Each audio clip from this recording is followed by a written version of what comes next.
নমস্কার। আজ আমার পডকাস্টের অতিথি শ্রমিক ভট্টাচার্য। ভোটের আগে অনেক চেষ্টা করেছি, ধরতে পারিনি। শেষ পর্যন্ত একদিন কিছুক্ষণের জন্য ইন্টারভিউ করতে পেরেছিলাম। সে তখন অফিসে বসেছিল।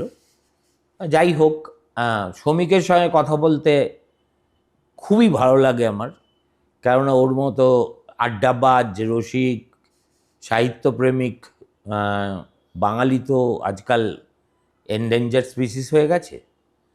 কিন্তু ও পাকচক্রে রাজনীতিও করে, এবং রাজনীতি করে শুধু তাই নয়, আজকে শাসক দলের সভাপতিও বটে রাজ্যে, প্লাস রাজ্যসভার সাংসদ। এবং কত মানুষ যে ওকে ধরে নিয়ে যাওয়ার জন্য উদ্বেল আমি অনুমান করতে পারি। কিন্তু এবার আমি ওকে পাকড়াও করেছি। এই রাজনীতি কি কোনোদিন তুমি প্রত্যাশা করেছিলে ভারতবর্ষে? দেখুন, আমাদের রাজনীতির গতি প্রকৃতি যেভাবে চলেছে তাতে এটাই হওয়ার ছিল। কেন? একটা স্বাধীনতা আন্দোলনের প্ল্যাটফর্মকে সম্পূর্ণ রাজনৈতিক দলে কনভার্ট করে তারপর সেখান থেকে একটা হেজিমনি এস্টাবলিশ করে দেওয়া, এবং ঘটনাচক্রে যারা অন্য মতাদর্শের মানুষজন ছিলেন তারা কনফাইন্ড হয়ে যায় কয়েকটা স্টেটের মধ্যে। সমাজবাদীদের একসময় উত্থান হয়েছিল, কিন্তু যারা লোহিয়াপন্থী ছিলেন তারাও পরবর্তীকালে ওই সোশ্যাল ইঞ্জিনিয়ারিং, সোশ্যাল কসমস, বিভিন্ন ধরনের শব্দের আমদানি করে তারা এখন কাস্ট ইকুয়েশনে চলে গিয়েছিল। গণতন্ত্রের পক্ষে সবচেয়ে বিপজ্জনক দিক হচ্ছে কোনো বিরোধী না থাকা, তাহলে গণতন্ত্রের সাফল্য বিরোধী ছাড়া আসতে পারে না। তো রাইট টু ডিসেন্টটাই তো প্রথম কথা। কিন্তু আমাদের দেশে বা আমাদের রাজ্যে যে রাজনীতিটা চলেছিল, আমাদের রাজ্যটা ভিন্ন পরিস্থিতি, বা অন্যান্য প্রদেশেও যে রাজনীতি চলেছে সেখানে নন ইস্যু হয়েছে, এবং মানুষ আমাদের দেশে বিরোধী অবস্থানের থেকে কোনো কিছুর বিরুদ্ধে ভোট দিয়েছে। একটা 90-এর দশকের প্রথমে এ দেশে একটা পরিবর্তন হয়, and that was the beginning of the end of licence quota permit raj. পূর্ব ইউরোপের দেশ থেকে কমিউনিজমে চলে যাওয়া, গ্লাসনস্ট প্যারিস্ট্রয়িকা নিয়ে ব্যাপক উত্তেজনা, আলোচনা, গর্বাচভের উত্থান, সোভিয়েত ইউনিয়ন এর শক্তি কিছুটা কমা, পৃথিবীর শক্তির ভারসাম্য নষ্ট হয়, এবং আমাদের দেশে সমান্তরালভাবে আরেকটা রাজনীতি যখন চলেছিল, তবে তার মধ্যে কিছু রাজনীতি ছিল, সেটা হচ্ছে cultural nationalism versus pseudo secularism. সেটা কিছুদিন চললো। কিন্তু পশ্চিমবঙ্গের প্রেক্ষিতে যদি আলোচনা করি, ভারতবর্ষের একটা এত বড় দেশ, সেখানে এত বৈচিত্র্য আছে, বিভিন্ন জায়গায় রিজিওনাল অ্যাসপিরেশনস আছে, একটা তো শক্তিশালী কেন্দ্রের প্রয়োজন আছে। আমরা শক্তিশালী কেন্দ্রের পক্ষে, কিন্তু একই সঙ্গে আমরা বিকেন্দ্রীকরণেরও পক্ষে, ডিসেন্ট্রালাইজেশন অফ পলিটিক্যাল পাওয়ার। কংগ্রেসেরও বুলি ছিল তাই? না, বুলি ছিল না তো, আমরা করে দেখিয়েছি। আমরা ছোট রাজ্য তৈরি করেছি। অটল বিহারী বাজপেয়ী 23টা রাজনৈতিক দলকে নিয়ে সরকার চালিয়েছেন। মমতা বন্দ্যোপাধ্যায় অ্যাসপিরেন্ট ছিলেন এ কথা আমি বলবো না, কিন্তু মমতা বন্দ্যোপাধ্যায় সেই যুগে তিনি মানে সিপিআইএমের হেজিমনিকে ভাঙবার জন্য তিনি সচেষ্ট ছিলেন, এবং তিনি কংগ্রেসকে ভাঙতে পেরেছিলেন। কংগ্রেসের এন্টার লিডারশিপটা কখনো বি টিম, কখনো তরমুজ, বিভিন্ন সামনে মানুষের এলো। কিন্তু একটা রাজনৈতিক দল যার একমাত্র পলিটিক্যাল স্ট্যান্ড পয়েন্ট হচ্ছে সিপিএম বিরোধিতা এবং সিপিএম বিরোধিতা, সেই দল যখন ক্ষমতায় আসে, তো স্বাভাবিকভাবেই সিপিএম চলে যাবার পরে ওইটাই তাদের পলিটিক্যাল স্ট্যান্ড পয়েন্টটাকে ডাইলিউট করে দিয়েছিল। তারপরের ক্ষেত্রে তারা 5 বছর চালালো একটা মৃত সময়, 34 বছরের একটা মৃত সময়ের অটোপসি করে। এবং আমাদের রাজ্যে কার্যত এত টোপোগ্রাফিক্যাল অ্যাডভান্টেজ থাকা সত্ত্বেও আমাদের রাজ্যে কোনো বিনিয়োগ এলো না। ফ্লাইট অফ ক্যাপিটাল হলো একটা, আপনি বলতে পারেন যে ইটস অ্যান আপসার্জ অফ সাবলটান্স। আমি এই শব্দে বিশ্বাসী নই। আমার ভাষায় কমিউনিস্টদের থেকে ধার করেই বলছি যে এটা হচ্ছে আপসার্জ অফ লুম্পেন প্রোলেতারিয়েত। আর একটা লুম্পেন ক্যাপিটাল জেনারেট করলো। গোটা সমাজ গত 15 বছরে একটা খোলা বাজার হয়ে গেছে। তো স্বাভাবিকভাবেই যারা মমতা বন্দ্যোপাধ্যায়ের কাছে এসেছেন, মমতা বন্দ্যোপাধ্যায়ের নির্দিষ্ট রাজনৈতিক অতীত আছে, মমতা বন্দ্যোপাধ্যায়ের রাজনৈতিক উচ্চতা থাকার জন্যই যারা কংগ্রেসে থাকলে কাউন্সিলর হতে পারতো না তারা ক্যাবিনেট মন্ত্রী হয়েছিল। এটা কেউ অস্বীকার করতে পারবে না। আজ আমি এটা খুব কোনো পলিটিক্যাল স্লোগান নয়, আমি কিন্তু নিজের বিশ্বাস থেকে আমি প্রথম দিন থেকে বলে যাচ্ছি, অন্তত লাস্ট 3 বছর ধরে 4 বছর ধরে আমি বলেছি, যেদিন সরকার এই দলটা চলে যাবে সেদিন এই দলটা থাকবে না। এটা আমি আগে বলতাম। তা আমিও বলেছি আমি বহুবার। হ্যাঁ, আমি এটা বিশ্বাস এটা হওয়ার ছিল। এখন কি করা যায়, আমরা তো পলিটিক্যাল পার্টি, ব্যান্ড পার্টি তো নই, এটা তো হরিনাম সংকীর্তনের দল নয়। একটা দল ভাঙছে, আমার বিপক্ষ ভাঙছে, যারা আমাদের এতগুলো কর্মীকে খুন করেছে। আপনি কি মনে, তাদের রক্তের উপর দিয়ে তো আমরা হেঁটে এই জায়গায় এসেছি। 350 কর্মী খুন। অমিত শাহ যেদিন যতদিন সভাপতি ছিলেন সর্বভারতীয়, তার সভাপতিত্বে থাকাকালীন 67 জন বিজেপি কর্মীকে খুন করা হয়েছিল। 97 জন বিজেপি কর্মীর স্মৃতি তর্পণ করেছিলেন কলকাতার বাগবাজারের গঙ্গার ঘাটে হচ্ছে আমাদের জেপি নাড্ডা, উনি করেছিলেন। এমনকি এবারে নির্বাচনের পরও আমাদের 3 জন কর্মী খুন হয়েছে। আমরা যদি এটা বিশ্বাস করতাম যে বিরোধী কণ্ঠস্বর বলে কিছু থাকবে না, তাহলে একটা আপনি এমএলএ দেখান, একটা কাউন্সিলর দেখান যে আক্রান্ত হয়েছে। কুচবিহারের একটা পরিবার লিঞ্চিংয়ে মারা যেত সেদিন রাত্রে, আমি তুলে নিয়ে এসেছি, স্টেটমেন্ট করেছি, ফোন করেছি, করে নিয়ে এসেছি। না সেসব ছাড়ো, না এটা ছাড়লে হবে না, এটা আমি ছাড়তে দেবো না। না কারণ না আপনি বলুন, একটা আমার চোখের সামনে একটা ছেলে আমায় বলছে যে দাদা আমি কোনোদিন গুলি চালাইনি, আমি ক্রিমিনাল নই, আমি ফিজিক্সের স্নাতক, কিন্তু আমার বোনটা বিজেপি করার অপরাধে আমার সামনে রেপ হয়েছে, আমি বন্দুক কিনে রেখেছি, আমি মারবো, তাকে আমি আটকে দিয়েছি। আপনি কি করে বলছেন যে আমরা পুরোটা বাজেয়াপ্ত করেছি? এটা কাঙ্ক্ষিত নয়। যেটা হচ্ছে, দেখুন, বিরোধী স্পেসে যারা গেছে, আপনার ওই হিন্দিতে একটা প্রবাদ আছে না যে पेड़ की कितना भी ऊंचाई पे क्यों ना बैठ जाओ फिर भी कौवा कबूतर नहीं देखा। তো তো এরা কেউই হঠাৎ একটা দলের নাম বদলে মানুষগুলো তো চেনে। আর পশ্চিমবঙ্গের কথা আমি বলতে পারি, আমি সর্বভারতীয় রাজনীতি বলার মতো ওটা আমার এর বাইরে, ডোমেনের বাইরে। আমার মোটেও তোমার ডোমেনের বাইরে না, ভেরি মাচ ইউ আর ডোমেনের মধ্যে। তুমি বলছো, আমি কোনো ইন্টারাপশন করছি না। কিন্তু বিষয়টা হচ্ছে পশ্চিমবঙ্গে ক্ষেত্রে যেটা হয়েছে সেটা হয়েছে, মানুষ তো জামা বদলানোর জন্য ভোট দেননি, মানুষ জামার ভিতরের মানুষটাকে বদলানোর ভোট দিয়েছে। এবং আমরাও নির্বাচনটা এবারে সেভাবেই লড়েছি। আমরা মমতা বন্দ্যোপাধ্যায়কে এই স্পেসটা দিইনি যে উনি এসে বলতে পারেন যে আমি 94টা কেন্দ্রের প্রার্থী। ওনার ওপরও ট্রিমেন্ডাস অ্যান্টি ইনকামবেন্সি ছিল। আমরা প্রথম থেকেই চার্জশিট দিয়েছি প্রত্যেকটা জায়গায়, লোকাল লেভেলে, বিধানসভা স্তরে। আমরা সেখানকার অ্যান্টি ইনকামবেন্সি, সেখানে তৃণমূল অত্যাচার, সেগুলোকে আমরা মানুষের সামনে নিয়ে এসেছি। এবার লড়াইটাকে আমরা ওপর দিকে এনেছি। এবার মানুষ ভোট দিয়েছেন, বামপন্থীরাও, অনেক বামপন্থীরা মানে ট্র্যাডিশনাল সিপিআইএম ভোটার, তারা আমাদের হয়ে ভোট করেছেন। তৃণমূল কংগ্রেস যারা করতো তারা ভোট করেছেন। তোমার কি মনে হয় যে this is an yes vote to BJP আর নো ভোট টু মমতা? দুটোই আছে। প্রপোর্শনেটলি কোনটা? প্রথম কথা হচ্ছে বাইনারিটা মানুষ সেট করে দিয়েছে। আপনি এটা খুব জটিল প্রশ্ন করছেন। 2011-তেও এক কাজই হয়েছিল। ইট ওয়াজ নট এ মানে vote for Mamata but against CPM. না, এবারে পরিস্থিতি 2019 সালে পশ্চিমবঙ্গের মানুষ একটা বাইনারি সেট করে দিয়েছিলেন, যে বাইনারিটা ভাঙেনি, মানুষই সেটা করেছিলেন। মানুষ প্রত্যেকটা নির্বাচন, একটা মুর্শিদাবাদের উপনির্বাচন ছাড়া প্রত্যেকটা নির্বাচন যা হয়েছে, তারপরে দেখা গেছে যে লড়াই হচ্ছে তৃণমূল আর বিজেপির সঙ্গে।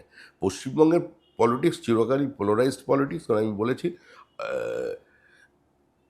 90% বেশি বুথে এজেন্ট দিয়ে, হ্যাঁ, মেদিনীপুরে ডাক্তার মনোরঞ্জন দত্ত নির্বাচনে জিততে পারেননি। আর 45% বুথে এজেন্ট থেকে দিলীপ ঘোষ সেখান থেকে নির্বাচিত হয়েছিলেন। তো এটা এই পলিটিক্সটা তো পশ্চিমবঙ্গের আছে। পশ্চিমবঙ্গে নির্দল নেই, বাইনারি যখন তৈরি হবে। পশ্চিমবঙ্গে এটা এসেছে সিপিআইএম এর ডিসইন্টিগ্রেশন এবং বিরোধী জায়গায় যে স্পেসটা ছিল সেটা বিজেপি দখল করেছে। এবং বিজেপির একদম গ্রাউন্ড লেভেলে যারা কাজ করেন আমি দেখেছি, তাদের অনেকেই আরএসপি আগে করতো, ফরওয়ার্ড ব্লক করতো, এখন মন দিয়ে বিজেপি করে। মানে যেটুকু সংগঠন বলে যে তোমাদের যে একটা রিয়েল যদি কিছু থাকে যেসব জায়গায় আছে, সেগুলো কিন্তু রান বাই দ্য লেফট, এবং তাদের মতো সাংগঠনিক ক্ষমতা এখনো পর্যন্ত বিজেপি অর্জন করতে পারেনি। না, এটা ঠিক কিছু কিছু পকেটে নিঃসন্দেহে আছে এবং তারা দলে সম্পৃক্ত হয়ে গেছে, আজ নয়।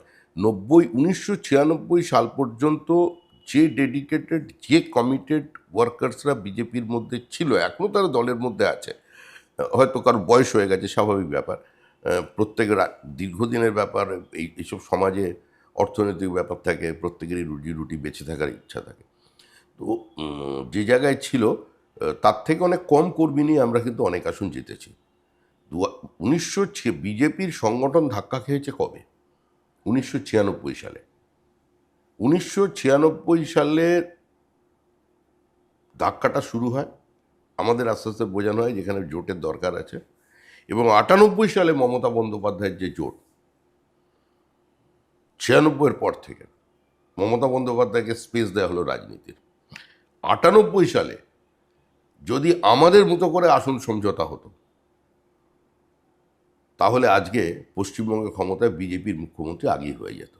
আমরা যেখানে যেখানে বিজেপি স্ট্রং, আরবান সেক্টরে সেই নির্বাচনে যেখানে যেখানে সুইং বিজেপির ওয়েব চলছে, তো সেই জায়গায় দাঁড়িয়ে তৃণমূল কংগ্রেসের প্রার্থীরা নির্বাচিত হয়ে গেছিলো। কোন তৃণমূল কংগ্রেসের নেতা আছে বলতে পারে যে আমি বিজেপির পার্টি অফিস ব্যবহার করিনি 98 সালে?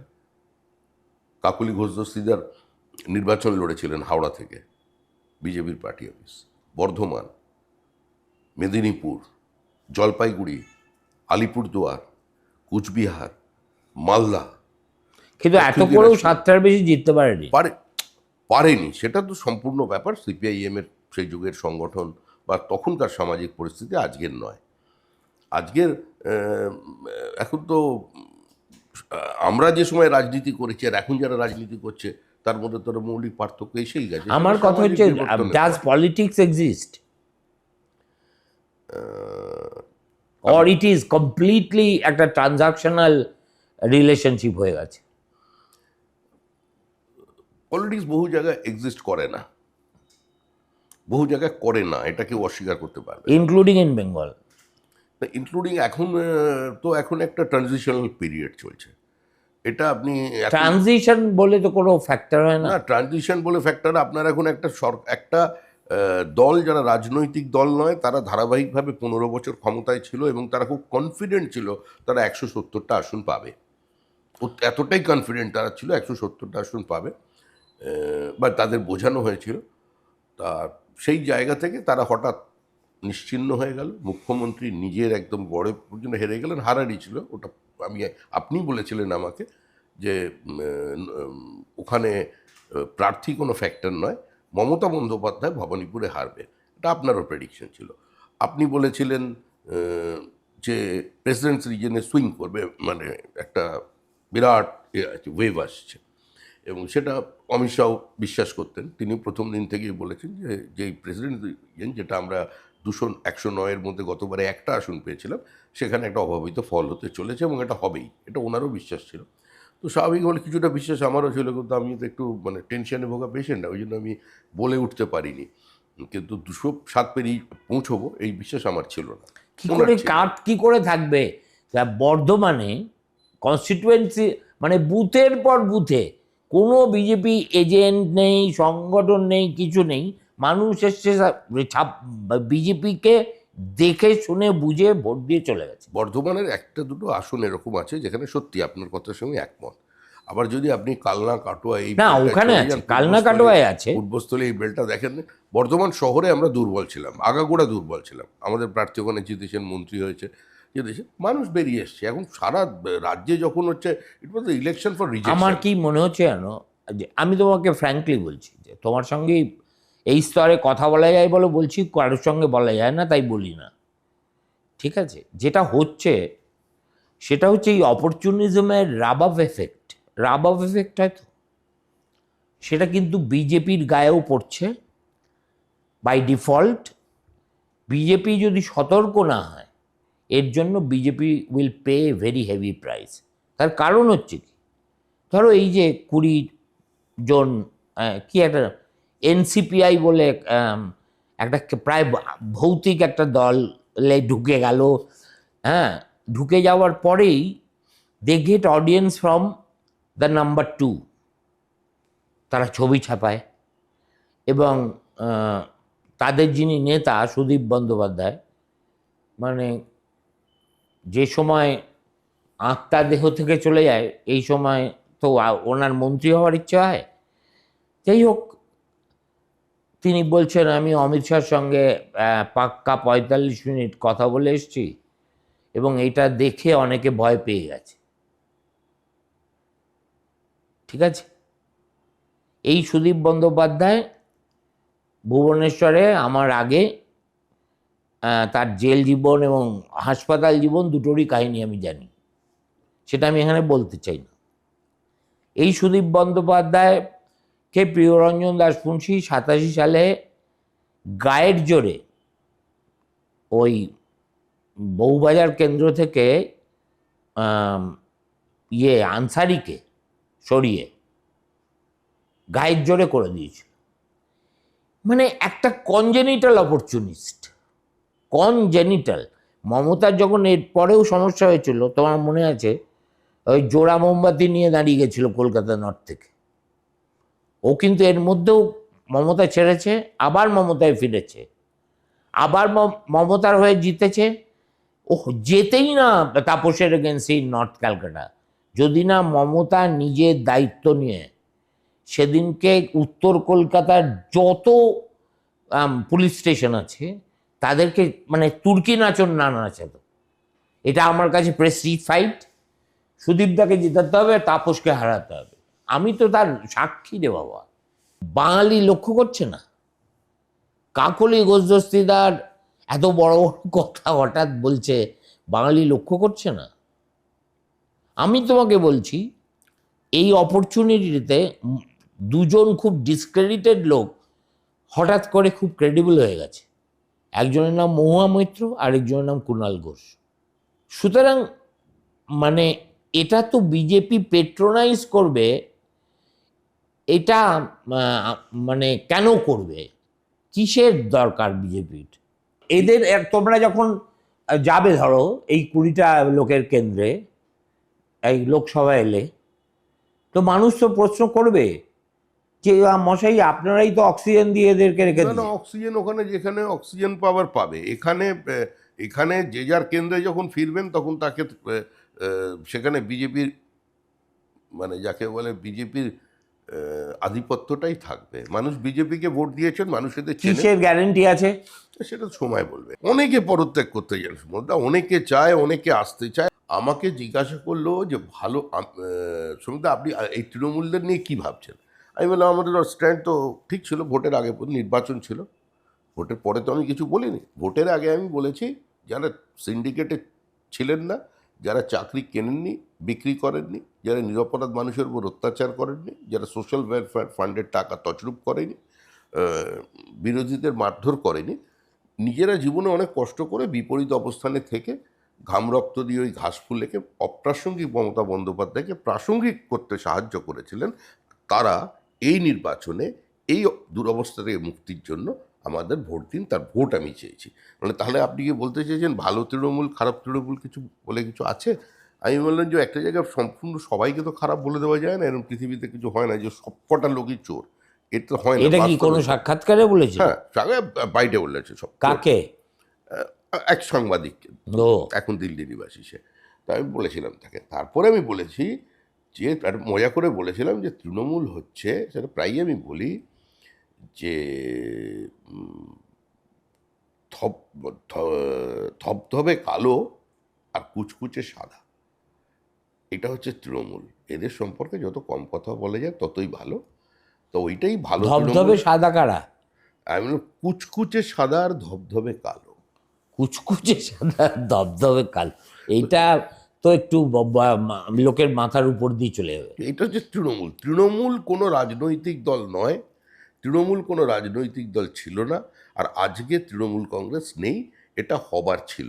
তো স্বাভাবিকভাবেই বিরোধীদের জন্য একটা স্পেস খোলা থাকে। এখন আপনি বলতে পারেন এই যে 60টা লোক আলাদা হয়ে এখন বসেছে, তারা বলছে আমরা মমতা বন্দ্যোপাধ্যায়ের সঙ্গে নেই, আবার ভেতরে মমতা বন্দ্যোপাধ্যায়ের সঙ্গে যোগাযোগ আছে বলে সাংবাদিকরা বলছেন। এই নিয়ে বিতর্ক চলছে। এরা যদি বিরোধী দলের বিরোধীদের একটা দায়িত্ব পালন করতে পারে বা সত্যি রাস্তায় নেমে আমাদের দলের কিছু ত্রুটি বিচ্যুতি নিয়ে, সরকারের বিচ্যুতি নিয়ে, অ্যান্টি ইনকামবেন্স নিয়ে আন্দোলন করতে পারে, তাহলে এরা বিরোধী স্পেস পাবে। তবে আমার হিসাবে সেটা খুব শক্ত, কারণ এরা আইডেন্টিফাইড, এদের প্রত্যেকে মানুষ দেখেছে, এরা রাজারাজি বদল করতে পারবে না। আবার যারা পরিস্থিতির একটু ঘোলা জল দেখে এদিকেও নেই ওদিকেও নেই, তারাও যারা আছেন যে আমি ঋতও নই মৃতও নই কিন্তু আমি আছি, এই অবস্থায় যারাও আছেন তাদেরও বিশ্বাসযোগ্যতা নিয়ে প্রশ্ন আসছে। একটা পশ্চিমবঙ্গ একটা নিঃসন্দেহে একটা ট্রানজিশনাল পিরিয়ডের মধ্যে দিয়ে যাচ্ছে, এবং সেখানে ওই বিধানসভাটাই পড়ে আছে, রাজনীতিটা নেই। এই অবস্থাটা কিছুটা আছে, এটা অস্বীকার করবার কোনো জায়গা নেই। যদি অস্বীকার আমি একটা করে দিলাম তাহলে তো হবে না, কারণ মানুষ সব কিছুই দেখছেন, ক্লোজলি অবজার্ভ করছেন। আর বাঙালি তো বোকা নয়। প্রসূন বন্দ্যোপাধ্যায় এর মতো লোক, যাকে আমি একদিন দুদিন আগে ইন্টারভিউ করলাম, তিনি কেম্যান আইল্যান্ডে অভিষেকের টাকা খুঁজে পেয়েছেন বলে, আর কিছু তৃণমূল নেতা কিভাবে বাংলাদেশের হেলথ সেক্টরে ইনভেস্ট করেছে এবং how they have been protected. এই লোকটা ভোটের আগে শুভেন্দু অধিকারী সম্বন্ধে যে ধরনের ব্যক্তিগত কুৎসা করেছেন, ব্যক্তিগত লেভেলে, ইন্ডিকেটিং সাম অফ হিজ, মানে সেটা কহতব্য না, কহতব্য না। সেই লোকটা এখন ঋতব্রত, কি অপহৃত বলি, আমি ঋত বলি না, তার দলে রয়েছে with the benign support of your party. না, বিনাইন সাপোর্ট নয়, কোনো সাপোর্টই আমাদের এর সঙ্গে নেই। তবে অপোজিশন তো ভেঙে গেলে এটা তোমরা পাওয়ার পলিটিক্স শোনো হয়, শোনো শোনো, ইউ পাবলিক পারসেপশনে। তুমি একটা কথা ভুলে যেও না, আমরাও তো দেখি। It is not as if যে উই ডোন্ট সি। ওই যে ভদ্রলোক ওই বারাসতের পাশে, খুবই ভালো লোক, ঘোষ, কিসে ওর পুরো নামটা কি, আমি মনে, খাদ্যমন্ত্রী ছিলেন, এই বালুর পরে হয়েছে। রতিন ঘোষ। হ্যাঁ, রতিন ঘোষ। রতিন ঘোষ 125টা লোককে চাকরি দিয়েছে, সেটার এভিডেন্স আছে। সম্ভবত তিনি নিজেও সেটা স্বীকারই করে ফেলেছেন। এবং রতিন ঘোষ এই 125টা চাকরি থেকে কিন্তু 1 টাকা খাওয়ার লোক নন, সেটা আমরা সবাই জানি, খাননি। কিন্তু তিনি বলছেন যে আইপ্যাক আমাকে অফিসে বসে যা লিস্ট দিয়েছে আমরা সেই মতো আমাকে সে করতে হয়েছে আন্ডার কম্পালশন। সেই লোকটা যেই ঋতপন্থী হয়ে গেল, হি ওয়াজ নট অ্যারেস্টেড। যে জাভেদ খানের নাম আমরা শুনলাম, যে কলকাতার 4 জন বৃহৎ তস্করের মধ্যে দুষ্ট চতুষ্টয়ের 2 নম্বরে না 3 নম্বরে ছিল, সে দিব্যি আছে। তার রিসর্টে বসে সব আলাপ আলোচনা হচ্ছে।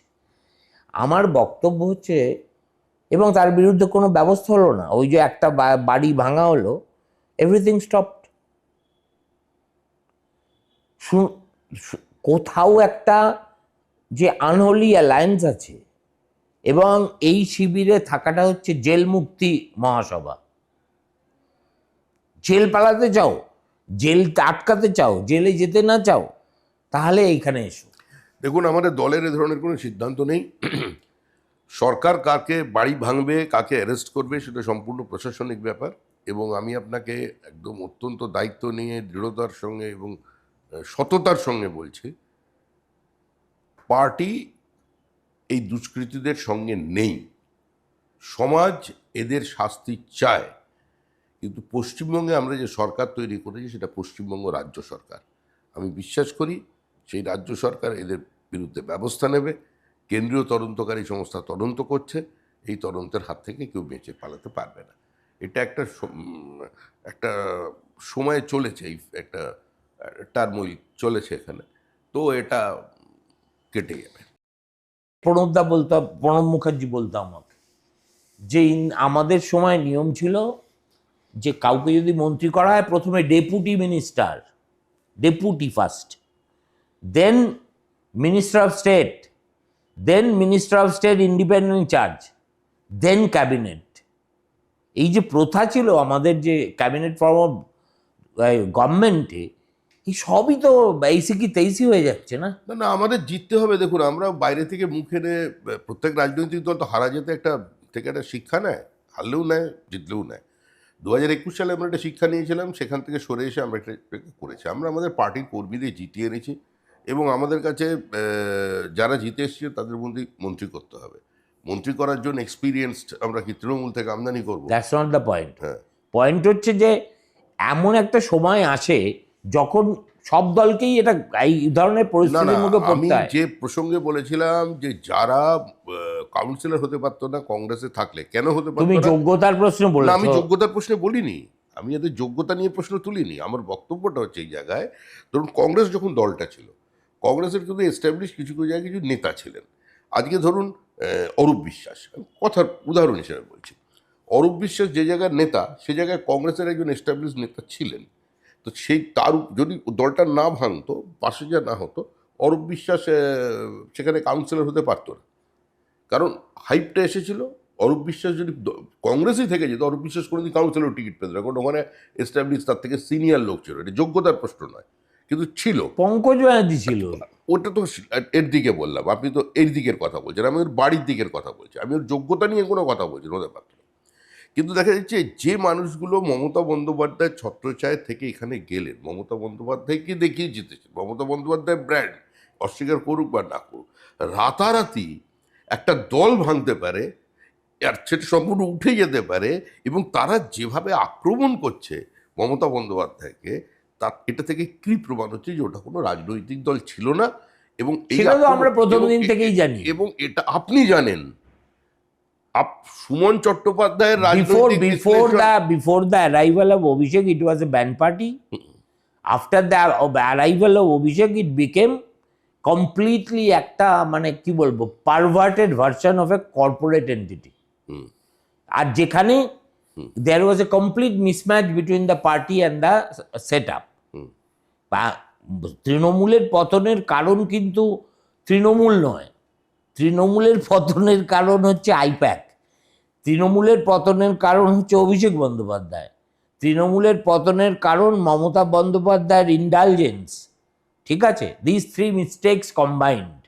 তুমি যদি একটা পরগাছাকে নিয়ে আসো, নিয়ে এসে তাদেরকে দিয়ে ডিকটেট করাও একটা প্রতিটা কেন্দ্রে, তাহলে তো তোমাদের হাতে তুলে দিয়েছে এরকমভাবে লেটুস পাতা দিয়ে ভালো করে ড্রেসিং করে রাশিয়ান স্যালাডের মতো করে তোমাদের তুলে দিয়েছে। সে যেভাবে হ্যাঁ, মানুষ বিশ্লেষণ আমার মনে হয় করতে পারে, অভিষেককে কিন্তু- তোমাদের কিছু করা উচিত নয়। He is the architect of BJP's victory. না, সেরকম যদি বলেন, তাহলে যদি যখন কংগ্রেসের গর্ভযন্ত্রণা শুরু হয়েছিল, তখন এই লেবার রুমে অটল বিহারী বাজপেয়ী আর লালকৃষ্ণ আদবানি না থাকলে তৃণমূল দলটার জন্ম হতো না। সেটা সেই ঠিক। সময়টা তারা কাজে লাগিয়েছে, তো আমরাও দিয়েছিলাম। কিন্তু তারপরে তাদের যে আচরণ, শুধু বিজেপি খুন করলো। তো এ তো চলেছে সব জায়গায়। আর এখন বামপন্থীরা তারা বলছেন এইসব বোমা টোমা নীতি আদর্শের কথা বলছেন। হ্যাঁ, এটা ঠিক। সিপিআইএম পার্টিতে বা যে কোনো কমিউনিস্ট পার্টিতে, অন্য লেফট পার্টির কথা বলবো না, সেখানে ল্যাটারাল এন্ট্রি হতো না। আমি দেখিনি, অন্তত আমার বয়সে আমি দেখিনি ল্যাটারাল এন্ট্রি। আজও হয় না। আজও হয় না। কিন্তু সিপিআইএমের সামগ্রিক রাজনীতিটা এখন ড্রয়িং রুম পলিটিক্স হয়ে গেছে। আপনি একটা দল ক্ষমতা থেকে চলে গেল, 34 বছরের একটা দল এত সংগঠিত, এবং ওই 2011 সালের ব্রিগেড, আমার মনে হয় সর্বকালীন বড় ব্রিগেড ছিল সিপিএমের ওটা। তারপরে সেই দলটা চলে গেল। চলে যাওয়ার সঙ্গে সঙ্গেই গত 15 বছরের মধ্যে সিপিএম উঠে আসতে পারলো না। আমি বসিরহাটের এমএলএ ছিলাম অল্প দিনের জন্য। আমি যেটা অবজার্ভ করলাম যে সিপিএমের এন্টার উত্তর 24 পরগনার মধ্যে ইম্পর্টেন্ট ডিস্ট্রিক্টে মিছিল হতো বারাসাত শহরের উপরে। মানে 5 বছর আমি কোনো বসিরহাটে সিপিআইএম এর স্কোয়াড বেরিয়েছে দেখিনি। প্রতিদিনের খবর আমার আছে, এখনো আমি ওখানে অলিখিত। Why do you think the party has melted away?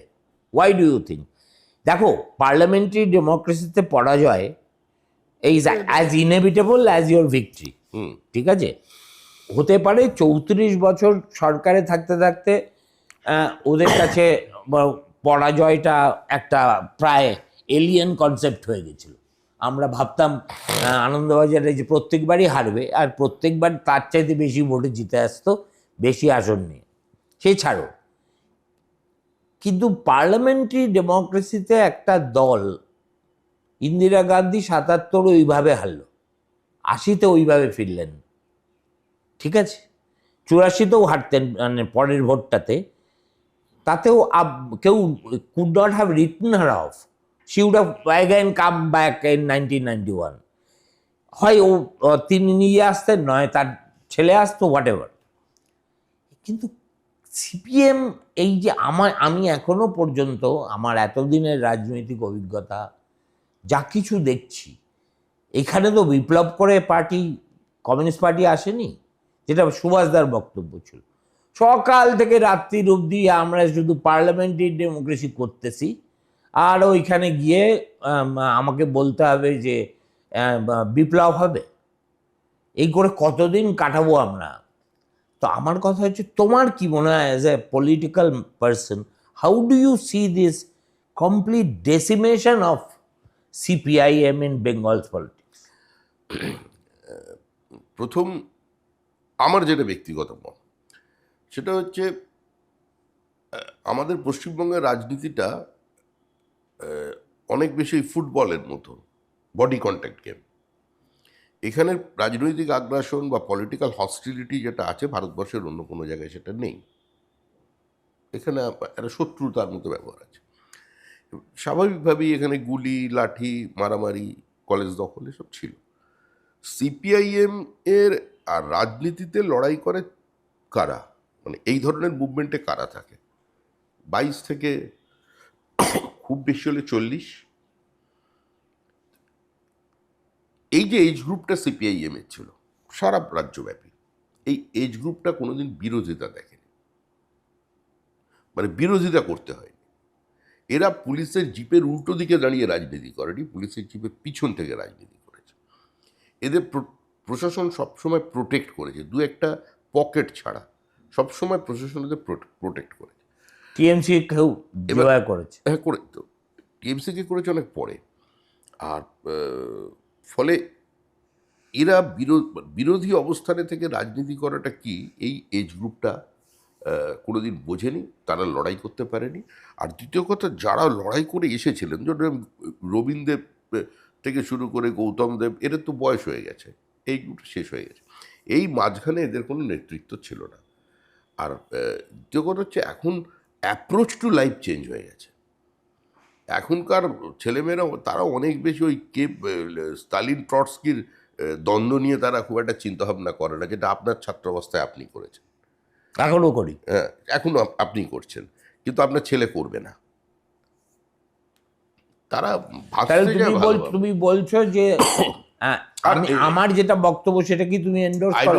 আমি বহু বছর আগে থেকে আনন্দবাজারে লিখেছি যে সিপিএম এর উচিত পার্টির নাম বদল করা। তোমার কি মনে হয় পার্টিটার নাম বদল করলে ক্রমশ রেলিভেন্সটা ফিরে পেল? দেখুন, বামপন্থী আন্দোলন সেই অর্থে তো প্রাচীন যুগেও ভারতবর্ষে ছিল, সমান্তরাল মতবাদ না, বামপন্থী তো বামপন্থী তো নরেন্দ্র মোদীও 80 কোটি ভারতবাসীকে যদি বিনা পয়সায় রেশন দেয়, তাহলে সেটাকে, সেই ওয়েলফেয়ারিজমকে কি বলে? তো সেটাকে যে কোনো পরিভাষায় বলতে পারে। তো সিপিআইএম মনে করে what else is this? He advocate something else and practices something else. সেটা দেখো, ভারতবর্ষের যে কারণে আমার বক্তব্য যে কোনো দক্ষিণপন্থী দলই নেই।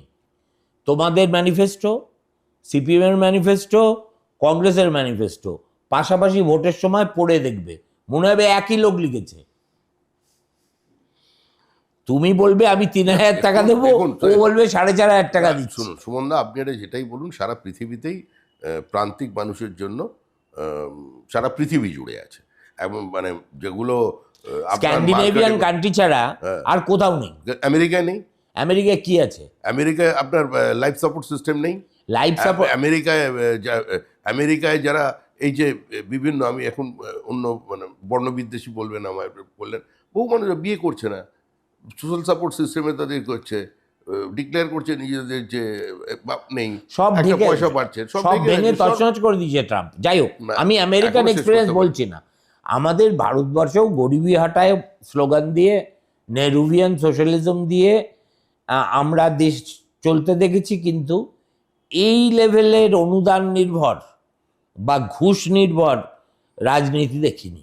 সে আপনি সাংবাদিক, আপনি পরিভাষা আপনি তৈরি করে দেবেন, কিন্তু আমাদের কাছে এটা হচ্ছে প্রান্তিক মানুষের পাশে দাঁড়ানো। প্রান্তিক মানুষের পাশে দাঁড়ানো, তাহলে প্রান্তিক মানুষের জীবনে কি আর অন্য কোনোভাবে পাশে আমরা দাঁড়ানো উত্তরণ যেত না? চাই, একই সঙ্গে আমরা উত্তরণ চাই, একই সঙ্গে পশ্চিমবঙ্গের এই মুহূর্তে তো একটা পারচেজিং ক্যাপাসিটিও দরকার। আর আমাদের এখন যে অবস্থায় আছে, এরা যে এই মুহূর্তে কোনো বিনিয়োগ নেই, কিন্তু আমি আপনাকে পুরো দায়িত্ব নিয়ে আপনার এইখানে বলে গেলাম, ঠিক আমার জন্য আপনি এইরকমই একটা 15 মিনিটের স্লট বা আধ ঘন্টা 1 ঘন্টা আপনার যেটা রেখে দেবেন। আজ থেকে ঠিক 10 মাস পরে আপনি পশ্চিমবঙ্গের চেহারার একটা পরিবর্তন দেখবেন। এখানে ইনভেস্টমেন্ট হবে, এখানে রেভিনিউ জেনারেট তো করতে সময় লাগে একটু। কিন্তু তুমি জ্যোতিষীর মতো কথা না বলছো। না, আমি জ্যোতিষীর মতো না, আমি কনফিডেন্স থেকে বলছি হবেই। আমাদের পশ্চিমবঙ্গের কনফিডেন্সের তো একটা দেখো, কোনো ইন্ডাস্ট্রিয়ালিস্ট, ক্যাপিটালিস্ট, ব্যবসায়ী এদের সঙ্গে তো আমি ঘর করে বুক মানে ইয়ে হয়ে গেছে। বুদ্ধবাবুর সময় তো আমরা we devoted our life to this cause. Ultimately what determines investment is return, nothing else for an industry যেই করুক, যে আমার রিটার্ন অন আরওআইটা কি, এটা প্রথমে ওরা দেখবে এবং শেষ কথা ওটাই হবে।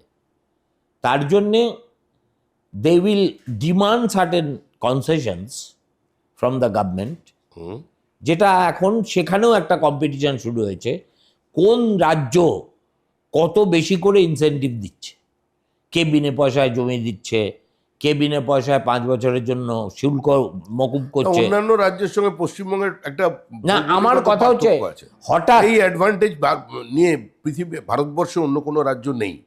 3টে স্টেটের বর্ডার এবং তারা ইমেন্সলি মিনারেল রিচড। 3টে স্টেট, 3টে ইন্টারন্যাশনাল বর্ডার, যেরকমই থাক 3টে ইন্টারন্যাশনাল বর্ডার। সেটা তো বরাবরই ছিল। না না না, শুনুন, আজকে বিজেপি আসায় তো সেগুলো হয়েছে তা নয়। না, ইচ্ছা শক্তির অভাব ছিল। আপনি এখানে আপনার যে ল্যান্ড পলিসি, আপনার একটা গভর্নমেন্টের কোনো কম্প্রিহেন্সিভ ল্যান্ড পলিসি নেই।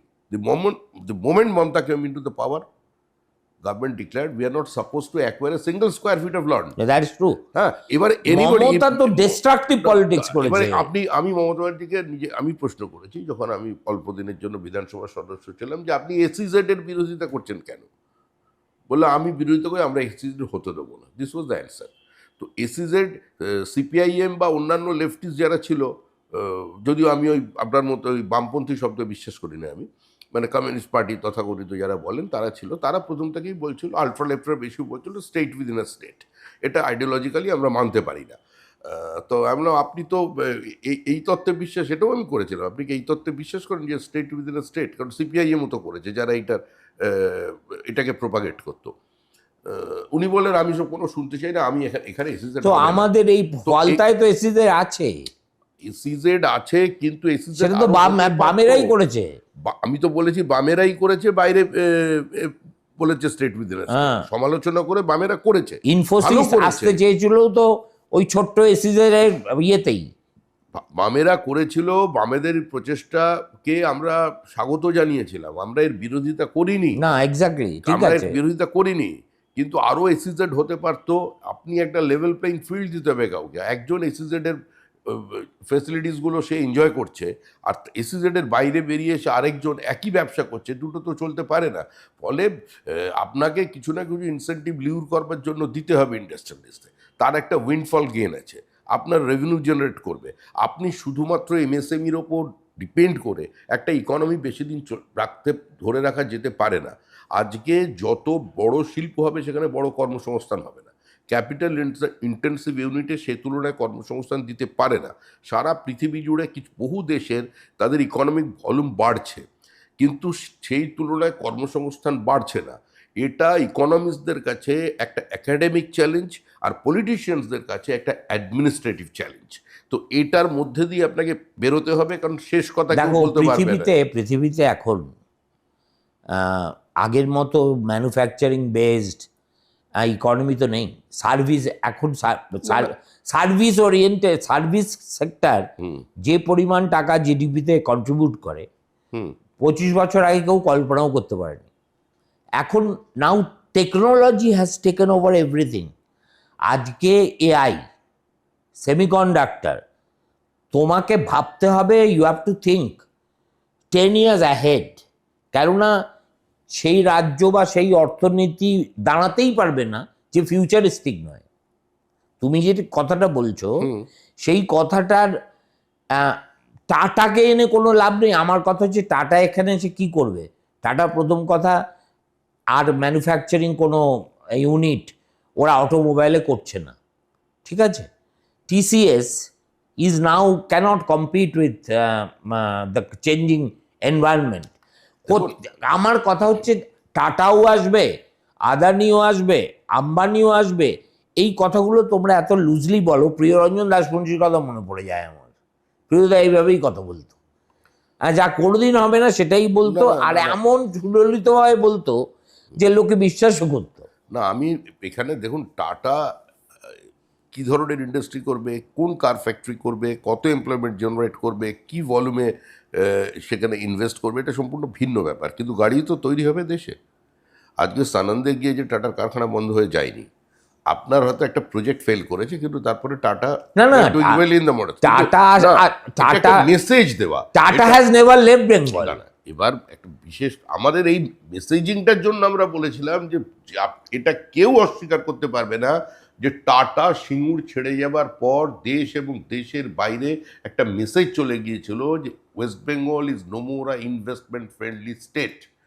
এই যে হস্টিলিটি 1967 সালে, হ্যাঁ ওটা তো আগের 1967 সালে প্রথম এই বার্তা গেছিল, যখন আদিত্য বিড়লার বাবাকে, আদিত্য বিড়লা রাইটার্সের সামনে যা করা হয়েছিল, এবং জুট মিলের ম্যানেজারকে ফুটন্ত কড়াইয়ের মধ্যে ফেলে দিয়ে মারা হয়েছিল, এবং হরতাল এবং ধর্ণা বিকেম স্যাংটিফাইড ওয়ার্ডস, তখনই পশ্চিমবঙ্গের মোটামুটি 50% শেষ যা হওয়ার হয়ে গেছে। সমস্ত এয়ারলাইন্স চলে গেছে, ম্যানুফ্যাকচারিং ইউনিট চলে গেছে। একটা জিনিস কখনো ভেবে দেখেছো যে Kolkata is the ancestral home of the richest among the Indians, তাই না? তারা কলকাতায় আসে শীতকালে 7 দিন 10 দিনের জন্য, বিকজ শিকড়ের টানটা তাদের খুব আছে। মিত্তাল বলো, ওই বিলেতের যে স্টিল জায়ান্ট, সে কোথাকার ছেলে? কলকাতার ছেলে, সেন্ট জেভিয়ার্সে পড়তো, বাংলা গড়গড় করে বলতে পারে। বিজয় মালিয়া কোথাকার ছেলে? কলকাতার ছেলে, লামার্টিনা স্কুলে পড়তো। জৈন গ্রুপ আর টাইমস অফ ইন্ডিয়া যারা, কোথাকার ছেলে? জৈন হাউস এখনও আলিপুরে আছে, ওর মেয়ের মারা গেছে, তার হাজব্যান্ড ব্যবহার করে। বিড়লাস ফ্রম হোয়ার? কে বিড়লা যতদিন বেঁচে ছিলেন, প্রত্যেকটা সপ্তাহে শুক্রবার হাউস শেষ হয়ে গেল, উনি প্লেনে উঠতেন, এখানে আসতেন, 2 দিন থাকতেন, সোমবার মর্নিংয়ে চলে যেতেন। বিকে বিড়লা মৃত্যু পর্যন্ত এখানে ছিলেন। সিকে বিড়লা, চন্দ্রকান্ত বিড়লা করেছিল হিন্দুস্তান মোটরস, ঠিক আছে? আমরা কি হয়েছি, আমরা এখন সবাই যখন মিত্তালদের বাড়িতে বিয়ে দিতে হয়, তখন ভিক্টোরিয়া মেমোরিয়ালে হয়। বিয়ে দিতে আসে, নয় কোনো বন্ধুর সন্তানের বিয়ে উপলক্ষে আসে, এছাড়া ওরা কলকাতায় আসে না। অথচ Kolkata was the commercial capital of this country till 1911। Bombay তো অনেক পরে হয়েছে, কিন্তু এখন আর ওই পুরনো টাইপের ইন্ডাস্ট্রি হবে, আমরা যে পুরনো টাইপের ইন্ডাস্ট্রিতে হবে না। এখন তোমাকে ফিউচারিস্টিক যেতে হবে, যেতে হবে। এবং সরকার সে ব্যাপারে কাজ করছে। সারা ভারতবর্ষে একটা বার্তা চলে গেছে, এখানে গভর্নমেন্ট বলে কিছু নেই, এখানে যা কিছু হয় পার্টি। আচ্ছা, সিপিএম যেমন নিজেদের বলতো পার্টি লেড ডেমোক্রেসিতে বিশ্বাস করি আমরা, হ্যাঁ decisions are taken in the party, implemented না, সেটা আমাদের বাই দ্য রাইটার্স বিল্ডিং। তোমরা কি করো? না না, এটা আমাদের কাছে না। আমরা গভর্নমেন্টের যা অ্যাচিভমেন্ট সেগুলোকে আমরা প্যারালালি সেটা কতটা যুগোপযোগী, সময়োপযোগী এবং কতটা কার্যকর, কতটা মানুষের পক্ষে ভালো, তার আমরা প্রচার করি। সরকার সরকারের মতো চলে, তাদের নিজস্ব কিন্তু mechanism এটা আছে। তো একটা স্টুপিড সিস্টেম। তার কারণ হচ্ছে সেটা আপনি সরকারের ব্যর্থতা, সরকারের উপর যদি দলের একটা কড়া নজরদারি না থাকে, তাহলে কিন্তু দুটো এন্টিটি না না, সে তো থাকে ইভেনচুয়ালি মানে দুদিকে চলে যাবে। নজরদারি আর প্রত্যেকটা ঘটনায় ইন্টারভেন করা, এটা তো না, ঠিক নয়। আমি নজরদারি আপনি বলতে একটা- যেটা বলছি সেটা হচ্ছে আপনি তো উপর থেকে। দিনের শেষে তো একটা পরিষেবা দরকার। এবার যদি সেটা পেতে গেলে আপনি যদি কোনো মানে যারা এটা ডেলিভার করবে সেই নোডাল এজেন্সির কাছে না গিয়ে পার্টি অফিসে চলে যান, সেটা স্বাস্থ্যকর নয়। যেটা আমরা সিপিআইএম এর জমানায় দেখেছি, সেটা হয় না। নজরদারি শব্দটা আমরা বলবো না, আমাদের প্রতিনিয়ত আমাদের দলের লোকে মধ্যে তো জানে না, সমন্বয় থাকে। লোকে তো সাধারণ মানুষকে দোষ দিয়ে লাভ নেই শ্রমিক। এই যে অ্যাভারেজ ব্যবসায়ীরা, তারা বুঝেই উঠতে পারে না যে কোথায় যাবে। এমন একটা ফ্লাক্স হয়ে আছে না বাংলার সিচুয়েশনে, নবান্নে কার কাছে যাবো, কে দেখা করবে? অতএব শ্রমিক আছে সল্ট লেগে, ওর বাড়িটা খোলা, মানুষটা ভালো, তাড়িয়ে দেবে না। আমরা প্রথমে গিয়ে ওর সঙ্গে দেখা করি, তাই দেখা করে। আমরা তো এভাবে দল চালাই না বা চালাতে চাই না। আমরা দল চালাতে অভ্যস্তও নই যে সমস্ত বিষয়ে পার্টি হস্তক্ষেপ তুমি করবে কোনোদিন সরকারকে। ভেবেছিলে, জন্মে স্বপ্নে ভেবেছিলে যে তোমার দল ক্ষমতায় আসবে সে ছোটবেলায় ভাবতে পারিনি। 208টা নিয়ে, আর তুমি সেই দলের সভাপতি হয়ে এখন আমার সঙ্গে কথা বলবে? জীবনে ভেবেছিলে? সত্যি কথা বলো তো, একটা বুকে হাত দিয়ে বলো। দেখুন সুবর্ণা, আমি অস্বীকার করি না। আমি যেদিন আমি আর রাহুল দা দুজনে পার্টিতে, আমরা অল্প প্রায় সমবয়সী, রাহুল দা একটু বড় আমার থেকে। আমরা পার্টি অফিসে বসে থাকতাম, তখন কিন্তু আমাদের কর্মী সংখ্যা খারাপ ছিল না। পোলারাইজ পলিটিক্স, আমরা জিততে পারতাম না। তো সর্বদলীয় মিটিং হলে বুদ্ধদেব ভট্টাচার্য বলতেন যে যাদের বিধানসভায় কোনো প্রতিনিধিত্ব নেই তাদের আমরা সর্বদলীয় বৈঠকে ডাকি না। কিন্তু দল হিসেবে অন্যদের সঙ্গে যে দল ছিল তার থেকে আমরা অনেক বড় দল, অনেক বেশি আমরা ব্রিগেড করতে পারতাম, তারপরে কথা বলতেন। তা রাহুল্লামায় বলতো, ঠাকুর সুমিক, এর থেকে যদি দাঁড়িয়ে রাস্তায় একটা থাপ্পড় মারতো না, এর থেকে কম অপমান হতো। তা আমি যখন প্রথম জিতেছিলাম, মানে নিজের শক্তি, আমি জিতে মানে পার্টি জিতেছিল, যখন আমি জিতছি, বিশ্বাস করুন সুমন দা, আপনি যে কথা বলেন আমি অস্বীকার করছি না। আমি যখন জিতেছিলাম তখন আমি 15 মিনিট বিশ্বাসই করতে পারিনি যে পশ্চিমবঙ্গ বিধানসভায় বিজেপি ঢুকে গেল। আমি ব্যক্তি শ্রমিক ভট্টাচার্য বলছি না, আমার বিশ্বাস করতে কষ্ট হয়েছে। হ্যাঁ, এটা আপনি ঠিকই বলেছেন যে আমার সরকার তৈরি হয়ে যাবার পর, মানে আমার দলের সরকার তৈরি হবার 15 দিনের পর আমারই কিরকম একটা বুঝতে অসুবিধা হচ্ছিল এই সরকারটা আমাদের। এমনকি দিল্লিতে আমি যাওয়ার 5-7-8 দিন পর ওরকম একটা সময় 10-12 দিনের পরেই, শুভেন্দু শপথ দেওয়ার পরেই গিয়েছিলাম। তো তো গিয়ে আমি সবাই বুম ধরেছে। আমি কিন্তু কখন বলে যাচ্ছি মুখ্যমন্ত্রী, মানে মমতা ব্যানার্জিকে মুখ্যমন্ত্রী বলে যাচ্ছি। এবার স্বাভাবিক আমাকে তখন ফোন কাটুন, মানে দাদা কী বলছেন এটা, মমতা ব্যানার্জি আর মুখ্যমন্ত্রী নেই। মানে এটা ঠিকই, এটা বিশ্বাস করতে কষ্ট হয়েছে। আজও এটা আমার কাছে ভাবলে অবিশ্বাস্য লাগে যে আমি আগে যখন প্রথম 40-42 বছর আগে রাস্তায় দাঁড়িয়ে স্ট্রিট কর্নার করতাম, ভিড় হতো একটু, তো তখন 40 মিনিট বক্তব্য রাখলে 20 মিনিট বলতে হতো আমরা জনতা পার্টি নই, আমরা ভারতীয় জনতা পার্টি, এবং আমাদের মধ্যে পার্থক্যটা কী আছে। সেই জায়গা থেকে আজকের জায়গায় নিঃসন্দেহে অবিশ্বাস্য। এটা আমি কী করে অস্বীকার করবো বলুন। আমি ডবল ইঞ্জিন শব্দটা ব্যবহার করি না, আমার পছন্দ হয় না বলে। হুম কিন্তু the generosity of the centre towards West Bengal government, যেটা আমার মনে হয় ওদেরও বিহ্বলতা কাটছে না। এই ভাই পশ্চিমবঙ্গে 208টা, ওদের আগে দে, ওদের আগে দে, এরকম একটা attitude। এর বিষয়টা এরকম নয়। না, আমি বলছি এটা- যে স্মুথলি হুম। তোমরা টাকা পাচ্ছ। আমি তো সিদ্ধার্থ রায়ের সময় থেকে বাংলার প্রশাসন দেখছি, ঠিক আছে? এইভাবে না চাইতেই জল, না চাইতেই মেঘ কখনো হয়নি। বিলিভ ইউ মি, কখনো হয়নি। যখন কংগ্রেস সরকার ছিল, কংগ্রেস ওখানে টাকা পেতে দম বেরিয়ে যেত। আর লেফটের সময় তো জানেন কি অবস্থা ছিল। আমরা তো সবসময় তার অ্যাডভান্স। জন্য কি আপনি খুশি নন বাংলা টাকা না, পাচ্ছে? আমি পাচ্ছি, খুবই খুশি। কিন্তু এটাও আমি বুঝে উঠতে পারছি না না, মমতা যে বন্দ্যোপাধ্যায়ের ওয়েদার সময়- ইউর পার্টি, যাদের নিয়ে তোমরা পার্টি করো, আর they genetically different from TMC cadres or not? I don't know, I think they are the same. আমাদের দল সর্বভারতীয় দল, প্রধানমন্ত্রী, স্বরাষ্ট্রমন্ত্রী, তো মুখ্য দুর্জনের কথা বললাম, এছাড়াও যারা আছেন, এবং আমাদের এন্টায়ার বিচার পরিবার, তারা বিশ্বাস করেন অদূর ভবিষ্যতে এবং পশ্চিমবঙ্গ ভারতবর্ষের 1 নম্বর স্টেট হবে, 1 নম্বর কালচারালি এবং একই সঙ্গে ফিনান্সিয়ালি হবেন। সেই লক্ষ্যে সরকার কাজ করবে। আচ্ছা, এই আর- গুন্ডা আর দমন দ্বিতীয়- আইন না, এই- সম্বন্ধে তোমার কি বক্তব্য? গুন্ডা দমন আইন, if you are the chief minister, would you ever bring this Gunda দমন আইন? গুন্ডাদের কন্ট্রোল করতে হবে, ভয় পাওয়ানোর দরকার। না, ভয় পালানোর দরকার, কিন্তু এরপরে তো এটা বিরোধীদের জন্য ব্যবহার করবে। না, এটা ওর মনে করার কোনো কারণ নেই।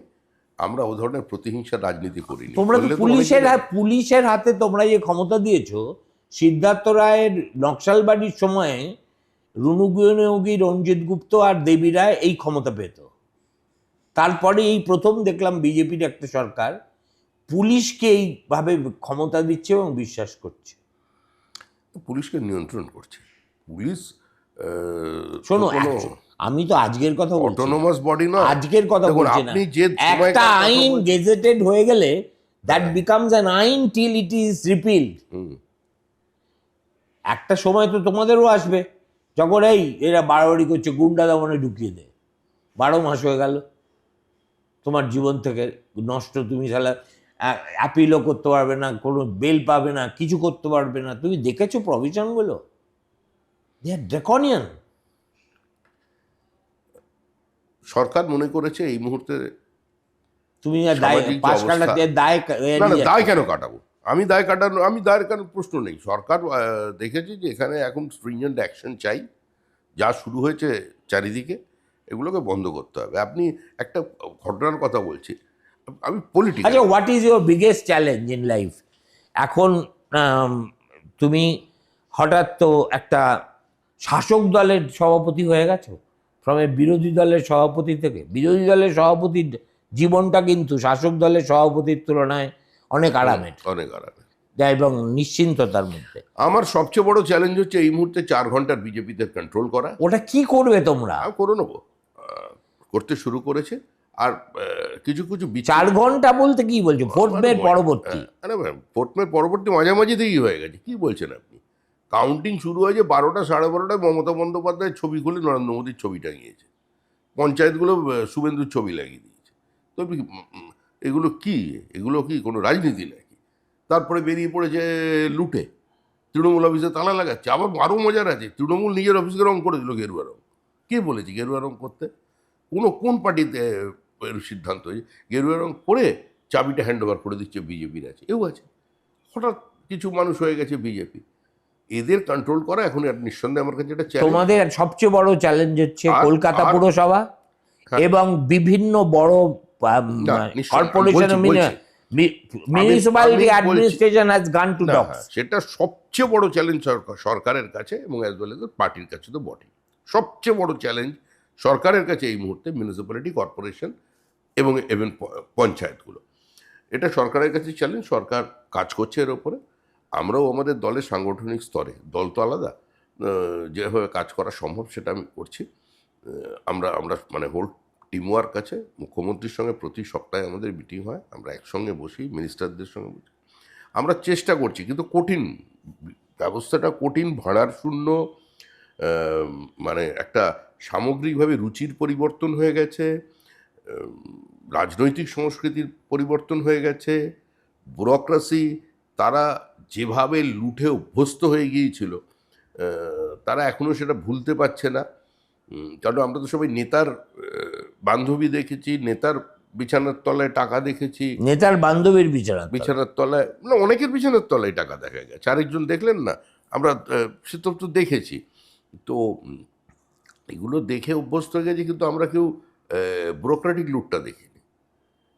3 তলায় সুইমিং পুল, আহমেদাবাদে আপনার সুপার স্পেশালিটি হসপিটাল, দক্ষিণ ভারতে ইয়ার্ন ফ্যাক্টরি, সিঙ্গাপুরে ফুড চেন ইনভেস্টমেন্ট, এগুলো তো আপনিও জানেন, আমিও জানি দাদা। কিন্তু তাদের বিরুদ্ধে ব্যবস্থা কবে হচ্ছে? হ্যাঁ, ব্যবস্থা প্রিভেনশন অফ করাপশন একটা তো কালকেই জেলে ঢুকিয়ে দেওয়া উচিত। সেটা আমি সেটা সে দাবি আপনি তুলুন, সে দাবি আমার তোলার বিষয় নয়। নিশ্চয়ই তোমার তোলার না, বিষয়।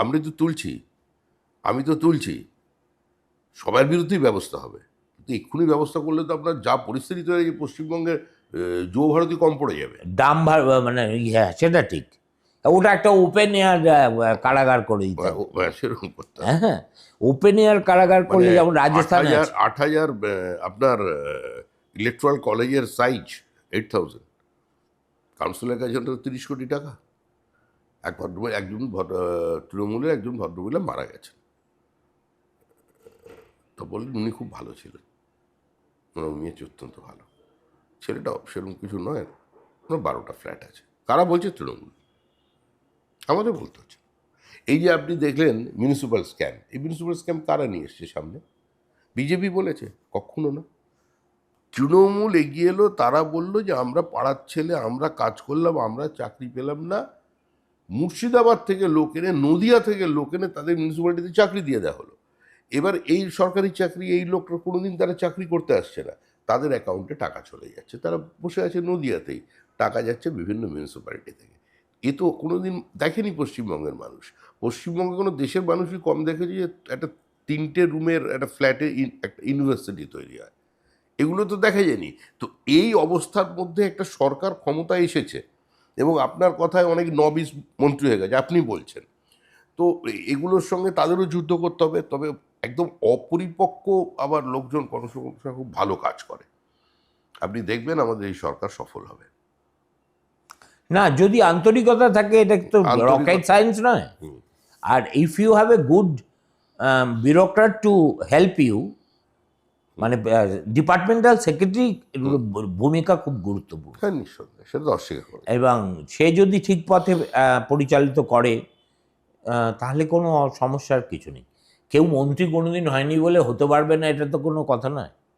না, আপনি মানে শুরুটা করলেন এরকমভাবে, আপনি শুরুটা করলেন AK-47 চালিয়ে, এবার আপনি যখন ফিরছেন তখন হালকা ওই মানে মানে তীর চালাতে শুরু করেছেন। না, আমি কিছুই চালাচ্ছি না। প্রথম থেকেই আপনার তোমার সঙ্গে তো তোমাকে দেখলে তো আমার কোনো শরীরের মধ্যে কোনো রাসায়নিক প্রক্রিয়া হয় না যে আমি তোমার বিরুদ্ধে বলবো। না। আমি গল্পচ্ছলে যে কথাগুলো বাজারে হ্যাঁ। উঠছে, সেগুলো কথা তোমার বলছি। সঙ্গে হ্যাঁ, উঠছে কিছু প্রশ্নের, সমস্ত প্রশ্নের উত্তর আমার কাছে নেই। না, ঠিক আছে, আর কারোর কিছু কাছেই কিছু নেই। উত্তর আমার কাছে নেই।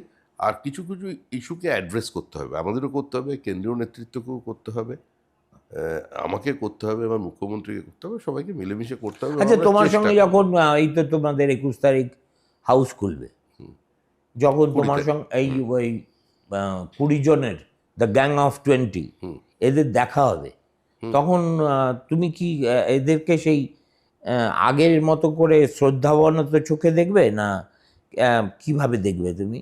না, না, আমার সঙ্গে তো প্রত্যেকেরই দেখা হয় এদের মধ্যে, না, প্রত্যেকের সাথে কথাও হয়তো। তো তো তোমার কোনো Parliament-এ। তোমার শরীরে কোনো ইয়ে হয় না, ক্রিয়া প্রতিক্রিয়া? আমি এটা এটা- এটা দেখুন, আরে ভাই, এই লোকটা আমি- কালকে টিএমসি ছিল, দেখুন, আজকে এনসিপিআই এমন একটা পার্টি জয়েন করেছে না, দিস ইজ পারহ্যাপস ইন্ডিয়ার পার্লামেন্টারি হিস্ট্রিতে it will go down as the biggest ever joke.